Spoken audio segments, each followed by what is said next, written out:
வணக்கம் நண்பர்களே, இந்த புத்தம் புதிய வீடியோவில் உங்கள் அத்துணை பேரையும் சந்திப்பதில் மிக்க மகிழ்ச்சி கொள்கிறேன்.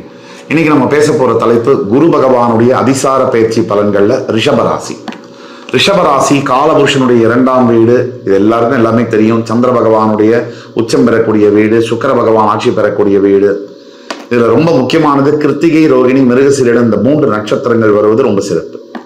இதுல சூரியன், சந்திரன் மற்றும் செவ்வாயுடைய நட்சத்திரங்கள் சுக்கிரனுடைய வீட்டில். இதுதான் இதோடைய இணைப்பு. இதுல குரு பகவானுடைய அதிசார பயிற்சி பலன்கள், அதாவது தற்போது மிதுன ராசியில் இருக்கக்கூடிய குரு பகவான் கடக ராசிக்கு அக்டோபர் 18ஆம் தேதி முதல் டிசம்பர் 3ஆம் தேதி வரை சஞ்சரிக்கிறார். இந்த கடகராசியில குரு பகவான் அதிசார குருவாக சஞ்சரிக்கக்கூடிய இந்த நாட்கள்ல ரிஷபராசிக்கு எப்படி இருக்கும்? ஜென்ம குருவா இருந்து ஒரு வருஷம் ஆட்டி படைச்சு மிகப்பெரிய அளவுல வேதனைகளை அனுபவிச்ச ரிஷபராசி என்பவர்களுக்கு ஜென்ம குரு விலகி மிதுனத்துக்கு போனது உடனே ஒரு பெரிய பெருமூச்சு, அப்பாடான்னு. ஏன்னா ரிஷபத்துக்கும் குருக்கும் ஆகாது. அது ஒரு பக்கம் இருக்க, ஜென்ம குருவா இருக்கும் போது டபுள் எஃபெக்ட். அப்போ ரிஷபத்துல இருக்கக்கூடிய குரு பகவான் மிதுனத்துக்கு போன உடனே ஒரு மிகப்பெரிய ஒரு வேதனையிலிருந்து வெளில வந்த மாதிரி ஒரு உடல் ஆரோக்கியத்துலலாம் நல்ல டிஃபரன்ஸ் இருந்திருக்கும். தனகாரகனான குரு பகவான் தனஸ்தானத்தில் இருக்கிறதுனால யோகம் தான். ஆனா அந்த தனகாரகன் ரிஷபத்துக்கு 8ஆம் இடத்துக்கு அதிபதி, அஷ்டமாதிபதி. அந்த அஷ்டமாதிபதி 3ஆம் இடம் என்று சொல்லக்கூடிய கடகத்துல இருக்கும் போது அது பாதி மறைவு ஸ்தானம் அப்படிங்கிறதுனால அது ரிஷபத்துக்கு மிக மிக நல்லது, அதாவது ரொம்ப நல்லது. ரிஷபத்துக்கு 3ஆம் இடத்துக்கு 8ஆம் அதிபதி வரும்போது விபரீத ராஜயோக பலன்கள் கிடைக்கும். ரிஷபத்துக்கு ஒன்றும் லாஸே இல்லை.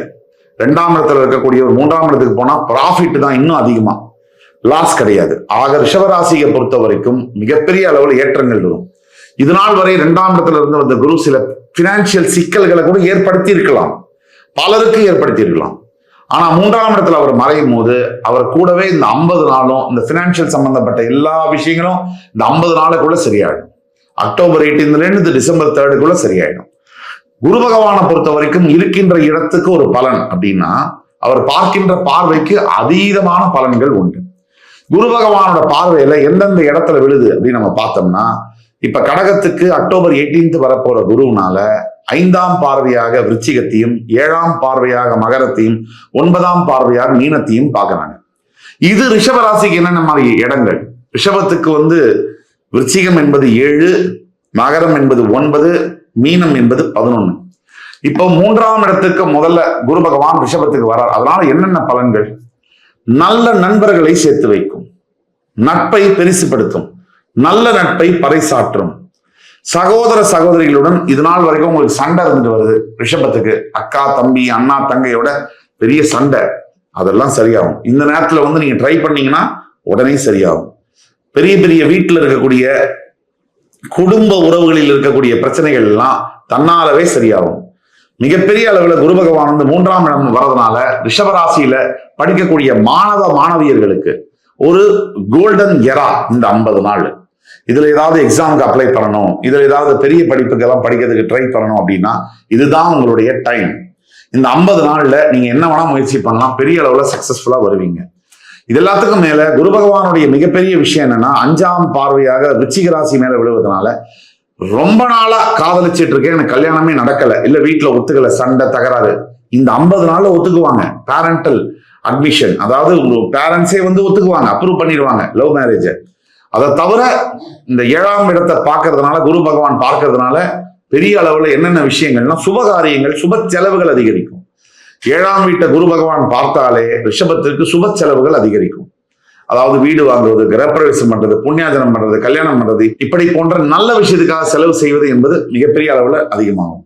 சரி, இதெல்லாம் ஒரு பக்கம் இருக்கட்டும். இதோட முக்கியமான விஷயம் என்ன அதை பத்தி பார்த்தோம்னா, இந்த 7ஆம் பார்வை, அதாவது குரு பகவானுடைய 7ஆம் பார்வையானது மகரத்து மேல விழுது. இந்த மகரம் என்பது ரிஷபத்திற்கு பாக்யஸ்தானம். இதுல எவ்வளவு ஒரு விஷயம் பாருங்க. ரிஷபத்தோட 3ஆம் வீட்டுல அமர்ந்து 7ஆம் பார்வையால ரிஷபத்தோட பாக்யஸ்தானத்தை குரு பார்க்கும் போது என்னதான் ரிஷபத்திற்கு குரு பகவான் ஆகாதவர் அப்படின்னாலும் கூட அவருடைய பார்வையின் மூலியமாக பாக்யஸ்தானத்தை பார்க்கும் பொழுது தந்தை மகள், தந்தை மகனுக்கான உறவுகளில் மிகப்பெரிய அளவுல முன்னேற்றங்கள் இருக்கும். இந்த மிஸ் அண்டர்ஸ்டாண்டிங் எல்லாம் விலகும். குடும்பத்துக்குள்ள எத்தனை நேரமும் சண்டை, சச்சரவு, தேவையில்லாத வார்த்தைகள் இதெல்லாம் விலகும். ஒட்டு மொத்தத்துல குரு பகவானை பொறுத்த வரைக்கும் ஒரு முழு சுபகிரகம். அவர் கடகத்துல உச்சம் பெறக்கூடியவர். அந்த இடத்துல உட்கார்ந்து உச்சம் பெற்ற அந்த நிலையில அவர் அந்த மகர ராசியை பார்க்கின்ற அந்த தருவாயில கிடைக்காத பாக்கியம், கை கெட்டினது வாய் கெட்டணும்னு நம்ம சொல்லுவோம். அப்போ ரிஷபத்திற்கு கை கெட்டினதெல்லாம் வாய் கெட்டுமா அப்படின்னு கேட்டீங்கன்னா, இந்த அக்டோபர் 18ல இருந்து டிசம்பர் 3க்குள்ள கண்டிப்பா எட்டும். பெரிய அளவுல சாதிக்கக்கூடிய விஷயங்கள்லாம் நடக்கும். ரிஷபத்தை பொறுத்த வரைக்கும் ஒரு பயமோ கவலையோ தேவையே இல்லை. இந்த குரு பார்வையை வச்சுக்கிட்டே நீங்க வாழ்க்கையில பெரிய லெவல்ல சாதிக்க முடியும். 7.5 சனிலாம் இன்னும் எத்தனையோ வருஷம் இருக்கு வரதுக்கு, அதை பார்த்துக்கலாம். இப்போ இந்த வரக்கூடிய இந்த அக்டோபர் 18ல இருந்து டிசம்பர் 3க்குள்ள பெரிய மாற்றங்களை நீங்கள் எதிர்பார்க்கணும். அதே மாதிரி குரு பகவானுடைய 9ஆம் பார்வையால உங்களுடைய லாபஸ்தானத்தை பார்க்கிறார். லாபஸ்தானம் 11ஆம் வீடு அப்படின்னா என்ன அப்படின்னா, வருமானம் எந்த வழியில நமக்கு வரும் அப்படின்னு சொல்லக்கூடிய இடம் தான் 11. பூர்வீக சொத்துக்கள்லாம் நமக்கு வரணும்னா 11. சில பேர் 2ஆம் திருமணத்துக்கெல்லாம் காத்துட்டு இருக்கீங்க அப்படின்னாலும் 11 பார்க்கணும். அப்ப ஒட்டு மொத்தத்துல இந்த குரு பகவானுடைய பார்வை ரிஷபத்திற்கு, திருமணம் ஆயிடுச்சு, எனக்கு ஏதோ ஒரு காரணத்தினால ஒத்து வரல, நான் 2ஆம் திருமணம் பண்ண போறேன், விவாகரத்து செய்யலான் இருக்கேன், சுமூகமான முடிவு எடுத்து நல்லபடியா 2ஆம் திருமணம் நடக்கக்கூடிய வாய்ப்புகளும் உண்டு. அதே மாதிரி லாபஸ்தானத்தை பார்க்கக்கூடிய குருவினால தனகாரகன் தன்னுடைய வீடையே 9ஆம் பார்வையாக பார்க்கக்கூடிய இடத்துல, அது உங்களுக்கு லாபஸ்தானமா வர்ற இடத்துல இன்கம் வரக்கூடிய வருமானம் என்பது பல மடங்கு பெருகும். இந்த 50 நாள்ல மேபி பல்க் பேமெண்ட், ஒரு பல்கான இன்கம் வரக்கூடிய வாய்ப்புகள் நிறைய இருக்கு. நீங்க ரிஷபராசியில் இருக்கக்கூடியவரை பண்ண வேண்டியதுலாம் ஒண்ணுதான். முடிஞ்சவங்க ஆபத் சகாயேஸ்வரர்னு இருக்கு கும்பகோணம் பக்கத்துல, அந்த கோயிலுக்கு போயிட்டு வரலாம். முடியாதவர்கள் வியாழக்கிழமை தோறும் விரதம் இருந்து ஒரு கொண்டக்கடலை சுண்டல் இந்த குரு பகவான் தட்சிணாமூர்த்திக்கு நிவேதனம் செய்து, உங்களுக்கு பிடிச்ச குருமார்கள், அது ராகவேந்திர சுவாமியா இருக்கலாம், ஷீரடி சாய்பாபாவா இருக்கலாம், உங்களுக்கு யாரை வேணா பிடிச்சிருக்கலாம், உங்களுக்கு பிடிச்ச குருமார்கள், அதாவது நீங்கள் மனதார வேண்டிக் கொள்ளக்கூடிய உங்க மனசுல என்னெல்லாம் குறை இருக்கு. ரிஷபத்தை பொறுத்த வரைக்கும் இப்ப நல்லா தான் போயிட்டு இருக்கு பல பேருக்கு. ஆனால் சில இடங்கள்ல பெரிய பிரச்சனைகளை சந்தித்துக் கொண்டிருக்கிறார்கள் ரிஷபராசி அன்பர்கள்.